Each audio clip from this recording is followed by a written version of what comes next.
Hello students, good morning. I hope you are fine and you are staying at your home. This is your SST class. Today I will discuss about the chapter 5, water. You know water is a renewable resource as well as we can recycle it. But nowadays water is very much scarce by our overuse. Water pollution, our abundant use of water causes the water is becoming a scarce resource. But we know how water is important to us. Water makes our planet unique from other planet. At first we will learn about the water cycle. From the picture you can understand at first the sun heated the water bodies of the earth from the oceans, from the rivers, any other water bodies, and it causes the evaporation.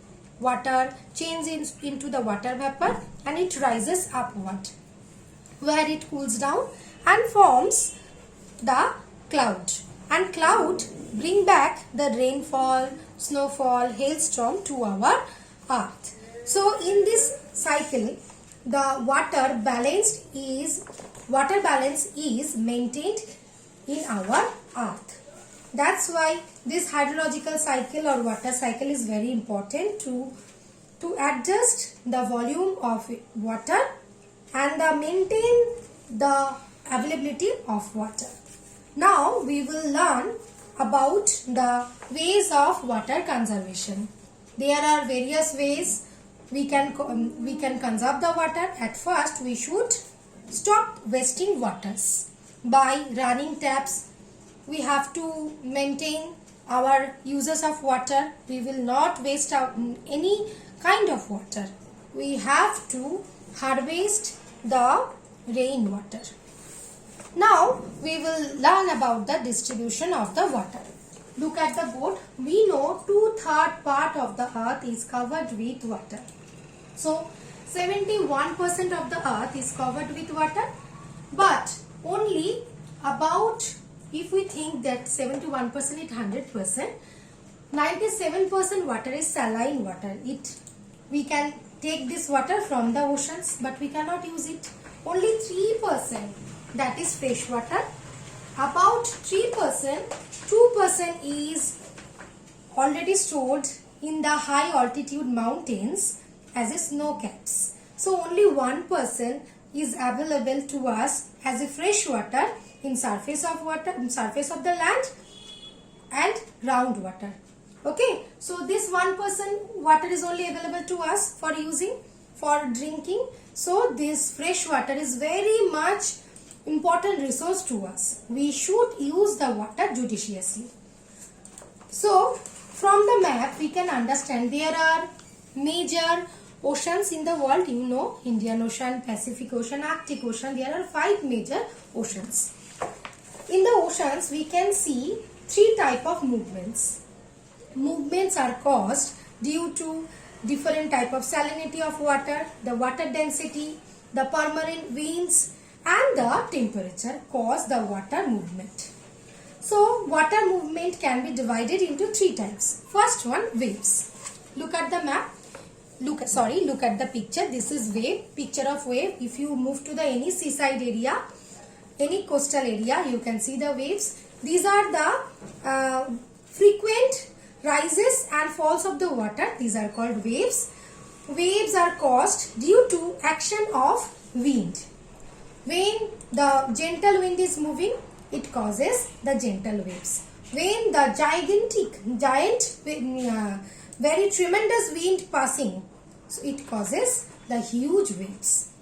The giant waves like tsunami is caused in the ocean area due to earthquake, undersea earthquake, volcanic eruption. This thing causes the tsunami. Tsunami is huge type of waves it creates. It also distracted the region beside the coast. The coastal regions are mostly affected by the tsunami.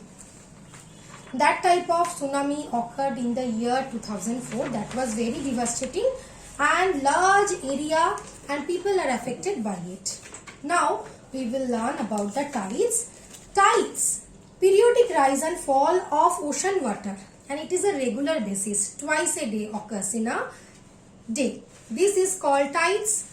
When the water level is rises, it is called high tide. The another name of high tide is spring tide. Okay, and the water level falls, that is called low tides. Another level of low tides is called neap tides. So these are spring tide and neap tides are special type of tides. When the excessive high tides happen, that time we will call spring tide. It is occurred. Mainly tides are occurred due to gravitational force of sun and moon. Look at the picture, you can understand. In the time during the time of full moon, the sun, earth and moon in a straight line, in a same line. When moon and sun both attracted the water of the earth at same side, it causes extra high tides. It is called spring tide. And when the moon is in the first and last quarter, that time its situation, look at the picture, in an angular right angle side, there is moon, there is sun. From this side, moon is attracting the water bodies from the earth, and this side, sun is attracting the water bodies. That's why this time the water gets drawn in diagonally opposition direction. The result is low tides, which are called neap tides. So tides are very useful because it is useful for fishing, navigation and trade. Also, by using these tides, we can generate electricity. That is called tidal electricity. That is also a renewable resource. Now we will learn about the ocean currents. Ocean currents, it is a horizontal movement of the ocean water in form of streams in definite direction is called ocean current. Ocean current can be divided into two types: warm ocean currents and cold ocean currents.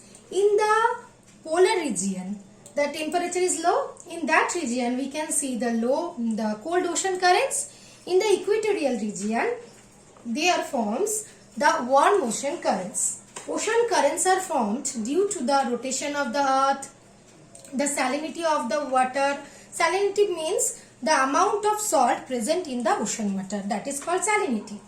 The temperature of the ocean water, the action of planetary winds. These all things are responsible for creating ocean currents.